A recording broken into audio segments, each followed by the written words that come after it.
Oh, Yes, Kongted. Kamusta okay. po? Sorry. Sige. Okay, better. Ganito po, pakipaliwanag lang po, ang binabanggit nga sa statement po ni Ombudsman Remulla na yun daw pong mga ilang picture dito no sa kasama sa affidavit ng 18 kalalakihan ay nangyari pa noong 2020 to 2022 kung saan ang speaker daw ay si Lord Velasco, yung sinasabing deliveries ng mga maletang ito. Ano po yung reaksyon doon? Well, una sa lahat, Kongted, nagpapasalamat ako dahil imbis na para bang pasinungalingan at isabing hindi totoo, ay nagkaroon ng recognition si Ombudsman Boyeng Remulla na nangyari yan, which is very important. Ngayon, as to the timeline, actually maganda nga talagang imbestigahan dahil makita natin doon, ma-establish kailan talaga yung mga delivery. Malinaw naman binanggit niya. No? Actually, tinanong niya marami. Sabi niya, tanongin niyo si Mike. Kausap yan nung congressman na para daw nakipag-usap sa akin tungkol dyan. Ang sinasabi ko, Kong Ted, alam mo, marami tayong kaibigan sa Senado, sa Kongreso. Talaga naman nagtatanong at sinasabi, ano ba yung binabanggit doon? Ano yung circumstansya? Ang katotohanan, Kong Ted, hindi ko talaga alam yung affidavit. Hindi ko alam yung detalye ng mga sinasabi ng ating kasundaluhan. Pero ang natutuwa naman nga ako at nagpapasalamat na may recognition na nangyari to at totoo. Kasi kung talagang i-detalye na natin lahat, and which is what is the NBI is supposed to be doing, yan na, pasukan na natin ano ba yung timeline nito. Ano pa yung ibang hawak ng mga litrato at mga video. Tapos siguro magkakaroon ng forensics kung kailan ba talaga yan. At ipatawag nila yung mismong sinasabing pinagbigyan para malaman natin yung katotohanan. Hindi ako makapag-comment kasi dun sa ito ba ipanahon ni ganito. Parang nagkakaroon ng anggulo ng politika na naman. Ako, kahit pa si Speaker Lord Velasco yan o kung sino pa yan, establish natin ano yung perang yan, saan ang galing yan at bakit may delivery. Ano ba ho talaga ang papel mo dito sa paglantad ng 18 kalalakihan na ito? Kailan ka ba pumasok sa eksena? Pwede bang balikan lang natin yung kwentong yon? Yes, Kong Ted. Alam mo, nung lumabas si Sergeant Gutesa, Kong Ted, di ba, nagkaroon ng paglabas si Gutesa tapos nawala. Nang mga December, marami na mga pakikipag-usap yung mga ibang kaibigan natin na mga retired military, retired officials na sinusubok nila o nakikipag-usap sila dahil yung mga official din naman nitong mga sundalong to ay mga retired officials din. 4 na official ata yan sila. So ako naman, siyempre, pagdating na doon, hindi na ako nakikialam dahil nga yung kay Sergeant Gutesa, ano naman yun dumaan yun sa isang kaibigan mula sa pamantasan ng Pilipinas, pinakilala sa akin, nagkwento, at pinakilala ko kay Senator Marcoleta. Pagdating dito sa mga bagong sundalo, itong mga 18 sundalo, sometime, if I'm not mistaken, mga 2 weeks bago sila lumabas, nasabi na sa akin na may nangyayari na malalim na yung aming pag-uusap. So ang sagot ko naman, o mabuti yan, para malaman talaga natin kung ano nangyari. Ang banggit pa nga sa akin ng panahon na yun, mas madami itong alam dahil dahil mas matagal silang nagsilbi kay Congressman Saldico at si Sergeant Gutesa parang di ba doon sa pag-iikot-ikot ng duty ay hindi talaga madalas mag-deliver. So ganun yung nangyari. About 2-3 days bago mangyari ho ang paglabas ng mga sundalo, doon na sinabi sa akin, kailangan na namin yung alalay at pagtulong, of which wala naman dalawang isip sa akin dahil nga ayoko mangyari yung nangyari sa pamilya ni Sergeant Gutesa. Yung nangyari panggigipit kay Sergeant Gutesa. Yun nga din ang pag-uusap namin na sabi ko, kailangan protektahan yung pamilya niya. Hindi lang sila. Pati yung mga pamilya nila ay maayos. So, nakuha ko yung actual affidavit. Siguro the night before na yan, Kongted, DJ Chacha. The night before. Tapos, yun na. Inayos ko na yung tumulong na ako doon sa press conference, tumulong ako sa sakyan nila, at hanggang ngayon tumutulong ako sa mga sundalo. Oo, alalay at tulong. Ano yan? Tulong pinansyal? Actually, Kong Ted, walang ganun. Hindi, ang mga taong to, binibili sa kanila yung kanilang mga litrato. Binibili sa kanila yung kanilang mga video. Hanggang sa ngayon, sa aking pagkakaalam, kinakausap sila, ino-opera ng pera. Hindi ganun yung intensyon ng mga taong to Ang intensyon ng mga taong to, talagang bigyan na ng tuldok yung nakita nilang korupsyon. Alam mo, Kung Ted, magugulat ka. Sabi ko, contractor yan, di ba si Kong Saldi? Noon pa. Dahil alam naman natin, contractor na si Kong Saldi noon pa. Sabi na, yes sir.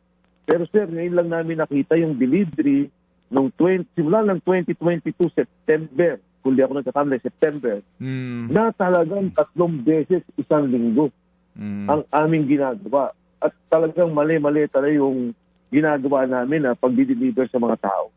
Ang claim kasi nga no na sa mga nababasa natin, kasama ka sa pagbuo ng mismong laman ng affidavit. Yung drafting nito, yung paglalagay sa mga pangalan ng mga isinasangkot dito. Kasama ka ba talaga?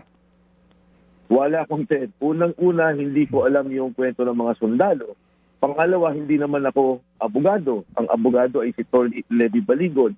Kaya yan sila ang nag-usap yan at ang aking pagkakaalam, hindi lang isang beses yan dahil inaayos yung pangkalahatang joint affidavit tungkol dyan.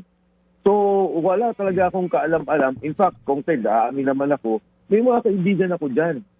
No, may mga kilala ko na nakalagay na pangalan dyan at wala ako talaga magagawa dahil isipin mo kung Ted, sabihin mo sa mga abogado at sa mga sundalo, tanggalin nyo itong pangalan na to. Baka isipin pa nila, pinagkakapirahan sila.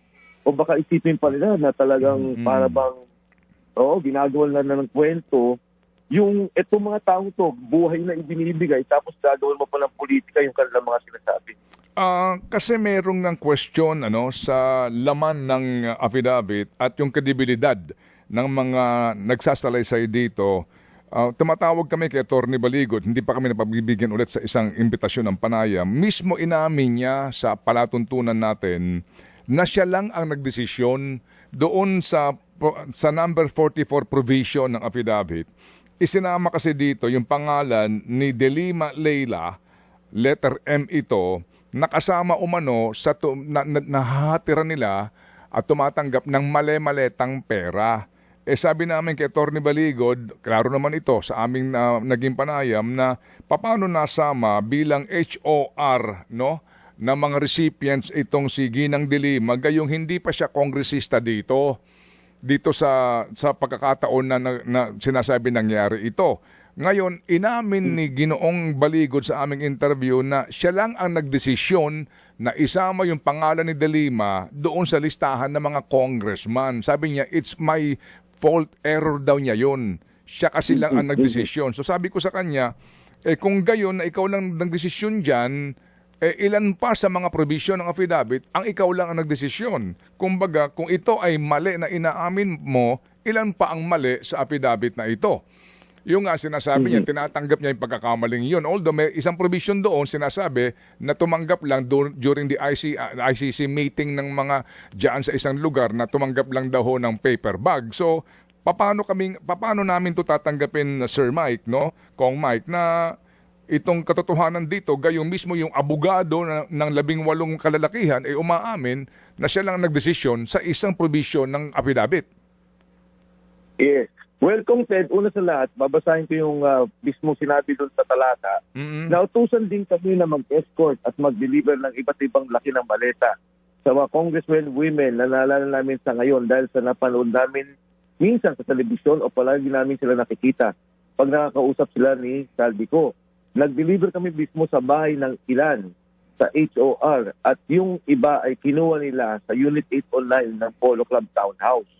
So kung titingnan mo, itong mismo provision na to, hindi naman talaga mali. Nagkataon nakalinya sa o yung mga nakalagay na pangalan ay mga congressmen. Yun ang sabi yun ang sabi ni Atty. Levy Baligod na pagkakamali niya na naihanay niya doon sa mga congressmen. Nung tinanong ko kung yung mga sundalo, kasi nga yan yung isa sa maagang sumabog yung issue na yan eh.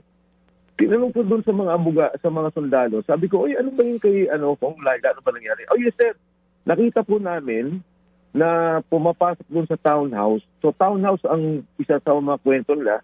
Tapos lumalabas, sabi ko, paano nyo nalaman na kinuha niya yung pera? Kasi sir, kami nagdala ng pera, doon, yung mga envelope o yung kaya yung paper bag. Pagkatapos, nakita lang, yun na yung dala. So tinanong ko, kailan nangyari to? Sabi sir, pagkalabas niya doon sa kanyang pagkakakulong. So parang ang naging distinction niya was part sa nung ICC prior to pagkakaupo ni Congresswoman Laila de Lima. At hindi lang naman isang beses ang kwento ng mga sundalo. So, maganda yan na, again, mapag-usapan at siyempre doon sa individual affidavit magawa. Ako nga gusto ko magkaroon sila ng tapatan na ipatawag nila to sa Kongreso. Kasi alam mo kung Ted, yung pag tinanong mo yung mga sundalo, bakit ito yung mga nalagay ninyong pangalan? Kasi hindi nila kilala yung iba. Okay. Sabi nila, sir, pag nakita namin, matuturo namin. Pero yung ito kasi, yung mga sikat, yung mga napapanood namin sa TV. Okay, sige. So anyway, sa ngayon, no, sa ngayon na sitwasyon na ito nga kayo nananawagan kayo na ito imbestigahan, pero doon sa Senado mukhang wala pang linaw. Sa lower house, definitely mukhang hindi magkakaroon ng investigasyon doon kasi nga nagsabi na sila speaker na paubayan na natin sa ombudsman ang lahat ng ito. Paano ngayon yan na lumalabas na ang ombudsman nag-deputize na sa NBI at NBI na lang nga ang inaatasan dito na magpauna ng investigasyon? Anong take nyo doon? Well, Kung Ted, nakakalungkot kasi kailan lamang lumabas na rin ng mga obispo. Sila Bishop Gaa, lumabas na rin. Bishop Bagaforo, nagsalita na tingnan nito at imbestigan. Kung kailan lamang ang ka Edwin Sagala ng Iglesia ni Cristo, nagsalita na rin. Yung grupo ng mga imam ng mga Muslim, nagkaroon ng joint statement to the evangelicals. Talagang malagay ko, taong bayan na magiging kaharap nila dito dahil kailangan magkaroon ng kalutasan itong mga sinasabi. Ano ba itong mga nakawan ng pera? Ang Pangulo mismo nagsalita. Ang sabi niya, mahiya naman kayo. Imbestigahan itong mga nangyayari. Itinayo ang ICI. Hanggang ngayon, wala pa rin nakukulong. Meron na nga silang kinasuhan, Kung Ted. Meron na, kasama. Tama din naman. Chairman ng Committee on Appropriations, si Congressman Saldico. Ngayon, nagsalita yung mga tao ni Saldico. Hindi na naman totoo. Yung kanilang amo, yung sinasabi ng gobyerno na mastermind, sinasabi nila, ito yung walang hiya. Ito yung nagpaglaganap ng korupsyon. Nung magsalita yung mga bata nung walang hiya para sa kanila, hindi na naman totoo. So kailangan talaga yung Blue Ribbon Committee, kung ito yung maimbestigahan, itong sa ombudsman, kung titingnan talaga nila. Dahil ito din yung panawagan ng taong bayan. In fact, ikaw din, Kongte, napapanood ko yung programa, yung panawagan na, ano ba nangyayari? Sabi ninyo, nung December pa, kailangan may makulong na. Wala na, magpapasko, malapit na rin ang susunod na Pasko. Parang wala pang nangyayari. Wag naman sana na taong bayan na magdesisyon at gumawa ng pagkilos dito sa hindi pagkilos o pagtanggap ng gobyerno sa katotohanan at papakita niya na talagang totohanan yung ginagawa niyang investigasyon na may makulong talaga at yung totohanan ng investigasyon ng nakawan sa pondo ng bayan. Sige. So, Sir Mike, Kong Mike, asan na si Saldico? Kailan mo siya huling nakausap? Kasi nung huli tayo magkaroon ng panayam, if you recall, nakausap mo siya mismo. Yung sinasabi nga na posibilidad na siya ay bumalik at saka ba't wala na siyang audio, wala na siyang vlog, wala na siyang paramdam? Well, Kung Ted, yun din na pag-uusap noon, siguro nakausap ko lang siya nung na bago lumabas itong mga sundalo, hindi ko pa alam partikular kung ano yung mga sasabihin. Ito ay meron na siyang kahit papanong general knowledge kung paano o anong mga sasabihin ng kanyang mga dating security aid. Pero kung titingnan mo, Kung Ted, tama naman yung binanggit mo, no? Bakit siya nananahimik? Yan din ang katanungan sa ngayon. Pero kung mabigat dito sa lahat ng naging investigasyon ng Blue Ribbon Committee at maging dito sa affidavit ni Gutesa at affidavit ng mga sundalo, yung si Mark Texay at si Paul Estrada. In fact, Kung Ted, nagulat ako dahil yung palang aid, ito yung nangungunang mga aid ni Congressman Saldico, si Mark Texay at si Paul Estrada. Pero 5 pala yan. Meron pang mga ibang kasama o nakakaalam sa pagbibitan ng pera ni Saldico. Hanggang ngayon, hindi pa rin pinapatawag yan. Sana dito sa NBI ay mapatawag na rin nila. Ngayon, Kung Ted, ano bang ginagawa ni Saldico? Sa totohanan lang, hindi ko alam. Kung ito ba ay tumatahimik siya dahil ayaw niyang yung gobyerno ay diinan yung kanyang pagpabalik dito sa ating bansa. Meron ba silang pag-uusap? Kasi parang nawala eh. Lahat na lang ng mga nagsasalita ng pagtinuro si Speaker Martin Romualdez at si Bongbong Marcos nawawala sa ating bansa at tumatahimik na lang.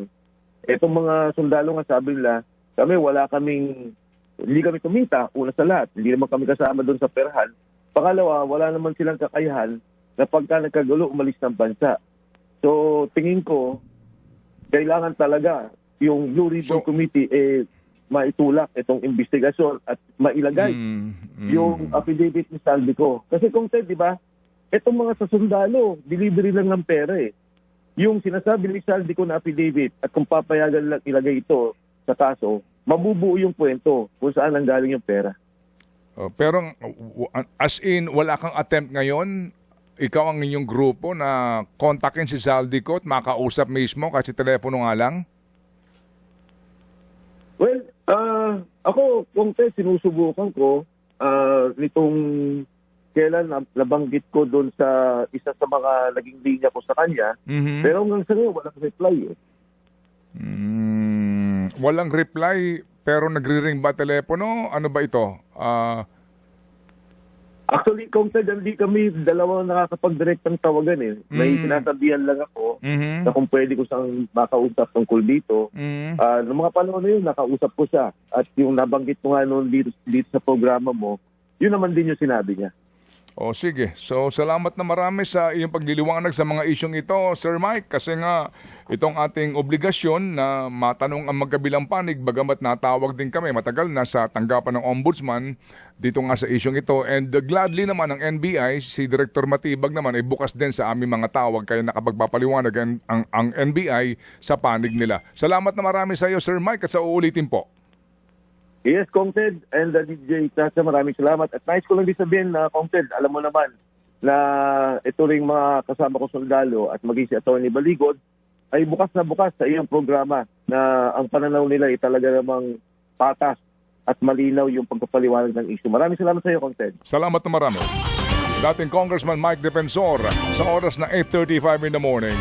Meron po tayong importante pang panayam dito, no? Pero sana nga po magkaroon tayo ng chance na mabasa po ang isa sa mga bahagi po ng column today ni Ma'am Ana Marie Pamintuan ng The Philippine Star, worth thinking about.